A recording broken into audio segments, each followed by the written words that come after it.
केंद्र सरकार का बड़ा फैसला, नो डिटेंशन पॉलिसी खत्म हुई। अब कक्षा 5 और 8 में फेल छात्र अगली कक्षा में प्रमोट नहीं किए जा सकेंगे। इस वक्त का ये बड़ा केंद्र सरकार का फैसला, बड़ी खबर आपको हम बता रहे हैं। नो डिटेंशन पॉलिसी खत्म कर दी गई है केंद्र सरकार की तरफ से।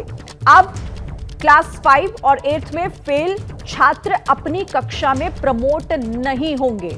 दोबारा से परीक्षा उन्हें देनी होगी। अगर वो 5वीं क्लास में और 8वीं कक्षा में अगर फेल होते हैं तो दोबारा फेल होने पर छात्रों को अगली कक्षा में जाने का मौका नहीं मिलेगा। बच्चों की शिक्षा में सुधार के लिए केंद्र सरकार ने यह अहम फैसला लिया है।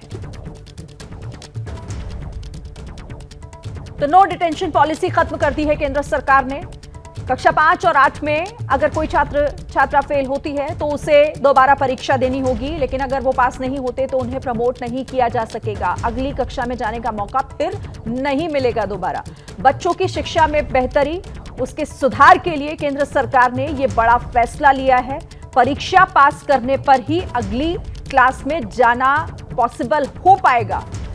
अगर फेल होते हैं तो ये जो नो डिटेंशन पॉलिसी थी, इसे अब इसके जरिए आगे प्रमोट नहीं किया जा सकेगा किसी भी स्टूडेंट को। ये बड़ी खबर है इस वक्त की, और इसके पीछे सुधार एक बड़ी वजह बताई गई है। शिक्षा में सुधार को लेकर ये फैसला लिया गया है।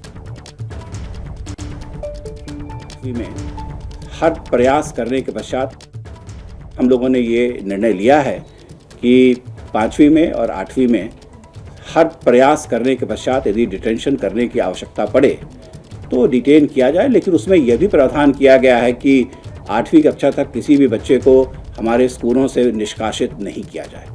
तो हम एक्सेस तो चाहते हैं, लेकिन राष्ट्रीय शिक्षा नीति के तहत हम ये भी चाहते हैं कि हर बच्चे का लर्निंग आउटकम कहीं बेहतर हो, उम्दा हो, और इसको प्रयास में लाने के लिए वैसे बच्चों के लिए जो पढ़ाई में शायद किसी कारणवश उतने अच्छे नहीं हैं।